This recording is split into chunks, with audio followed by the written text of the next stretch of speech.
This is Dolynny TV, ladies and gentlemen. Welcome back to another edition of Edmonton Oilers discussion here on the channel today. Well, you know what? We can sit here and talk all about the fancy-dancy fun things that are the 2018-2019 season. We can talk all about the free agency. We can talk all about trade rumors. But I'm going to take a look at, of course, the 2019-2020 season. We've taken a couple of looks ahead at this point already. But today I want to take a look similar to what I did last year in the summertime before I really picked up on doing Oilers stuff full time. I talked about 4 defensive prospects that could fill the hole for Andre Sekera last year. And, well, Evan Bouchard, Caleb Jones were 2 of them on my list. I hit 2 out of 4. So let's see if I can hit 2 out of 4 on this list of Edmonton Oilers prospects who are likely to make their debut in 2019-2020. Right away, guys. What's my list? Obviously, you look at the Edmonton Oilers in the farm system. Signed a roster, non-roster forwards, though. You've got Gaetan Haas, you've got Cooper Marody, Kyler Yamamoto, while Marody and Yamamoto have already played. Ryan McLeod, he's only 19. Obviously, there's got to be a better plan for him than playing the NHL this year. Nolan Vesey, 24 years old. There's a whole kind of, I don't know what's going on there. Tyler Benson, 21. We've talked about him yesterday.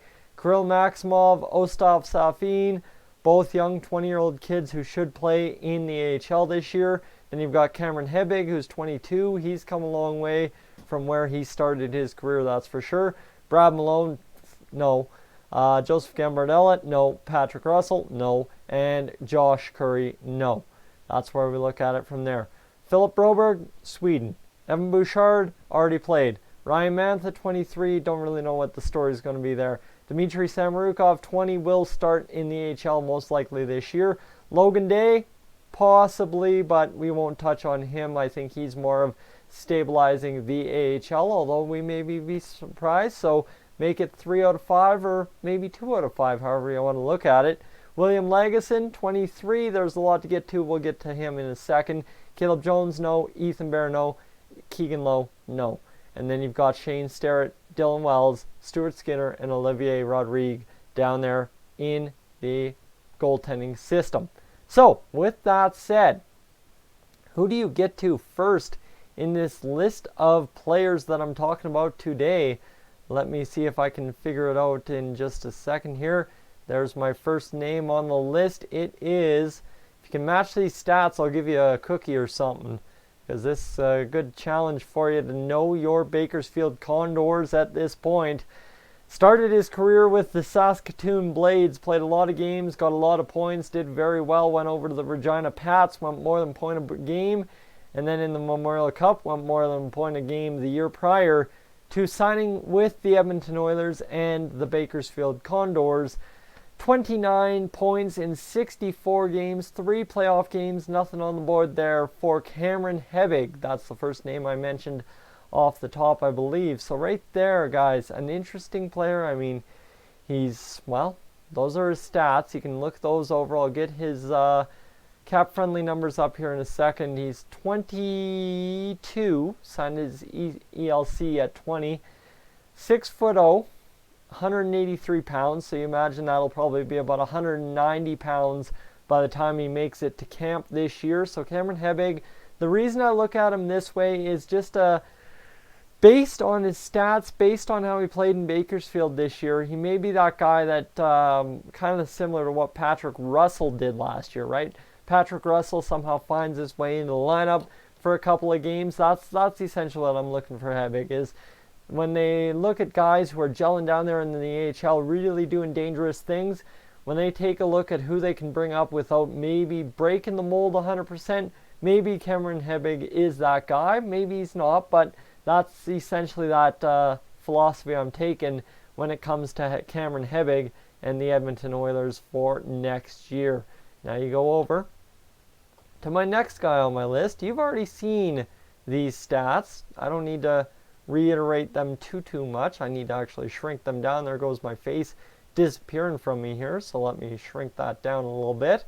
And there you go. So whose stats are these? We know whose stats these are. Come on now, there's no kidding here. These are Tyler Benson's stats. I already talked about it. Tyler Benson could be a solution on the second line wing. Now, if we don't see that, we very well will see at some point in the 2019-2020 season, based on the roster we have now, based on even adding a top 6 forward at some point this summer, you will 99% see Tyler Benson in the NHL this year, because it's essentially the perfect development, right? We have not seen Tyler Benson come close to the NHL, other than last year where he was dominating the AHL, at all to his 21 years on the planet so far. This is how development is and should work for anyone in the NHL, right? 21 years old, now he'll get his chance probably before he turns 22 in, I believe, March. The book on Tyler Benson is simple as this. He is, well, 6'0", 201 pounds. Elite passer. So guys, to say that you won't see Tyler Benson in the NHL next year would probably be a bad gamble, I'd say, in the least. So Tyler Benson, another name you've got to keep an eye on. Coming up, probably not like Cameron Hebig, but sometime either right out of camp after a very strong, good camp, right? I'm talking Tyratty like from last year. That's the kind of camp Tyler Benson has to have to make it with the big club. Other than that, well, probably not.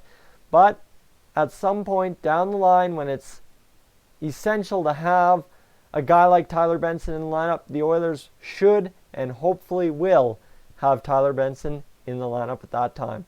Next guy up on the list is, you've already heard his name in my list. Obviously, I didn't list anyone I wasn't going to talk about. Check out these stats. If you name me the player based off of these stats, you're doing even better than I could, because maybe not, as we'll enlarge those. He's played in Sweden. He's played with UMass Amherst, which, well, surprisingly not, he just missed playing with Cale Makar at UMass Amherst. Then went over to Sweden to play in the SHL, where he had 13 points in 49 games. So you know what? That's the great development right there. Plays college hockey somehow pretty much same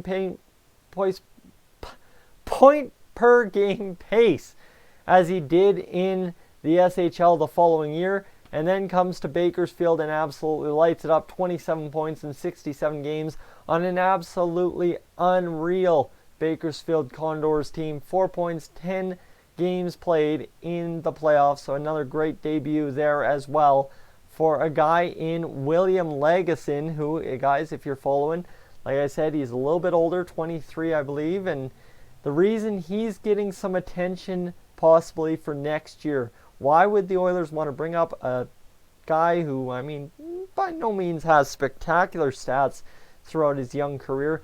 The reason being is William Legason, if you're looking for that 7th defenseman for next year, may very well be it, right? You think what Kevin Gravel brought to the team, you think if you can get a little, even a quarter of the offense out of William Legason that he brought in the AHL this past season, guys, we're ahead. We're 100% ahead. So that's where I think the Oilers may look for Legason to come in and make an impact.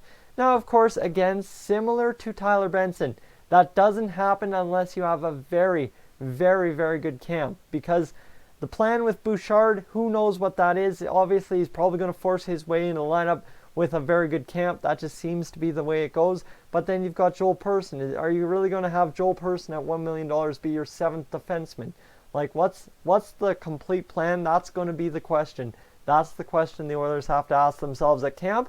And the benefit is we have Dave Tippett as head coach, who historically has a trend as a defensive coach. So, to ask yourself, is he going to make a difference? That's the question. We'll find out. Now, last set of stats I got for you to guess before I mention the name. This one's going to be a fun one because you should very well know it. The man, the myth, the legend of the Bakersfield Condors and Wichita Thunder, as it may be. Well, look at him. Started at the Air Force Academy, 924 save percentage, 192, 191, 925. Ooh, dandy numbers. That's how you get onto the Edmonton Oilers if you want to have those numbers in the AHL, why don't you? And then you've got Bakersfield, terrible numbers. Wichita, alright numbers. And then all of a sudden, Shane Starrett becomes the man in Bakersfield in 2018-19. He beat out 3 other goalies. Al Montoya, veteran journeyman. Stuart Skinner, the up-and-coming savior of the crease for the franchise, so everybody quotes. Then you've got Dylan Wells, the backup, the contingent that should be behind Stuart Skinner at all times when it comes time for Skinner to be in the NHL. And then, of course, he's got himself to beat out. And Shane Starrett did absolutely everything on an unreal level. The playoffs, he dipped off. I said there may be the worry that he could do that when we were coming up playoff time, and that's exactly what happened. Unfortunately, the Condors also found themselves not being able to score as many goals as they did at the times last year, so that was the theory there as well. But guys, Shane Starrett, a guy who, you know what, a goaltending problem arises, right? Mike Smith, Mikko Koskinen go down. This is the guy that will get the first phone call from Bakersfield. Hey Shane, you're coming to the NHL. That's exactly what's going to happen. So guys, I'm Tyson, this is Dolynny TV. Let me know, am I right with my picks? Do you feel you have different picks? Let me know in the comments section down below, and we'll get chatting down there today. It's Sunday. I'm going to go get a tea, so don't mind me if I don't get my comments replied to within the first 15 minutes. I am Tyson, Dolynny TV. This is Up On Out of Here.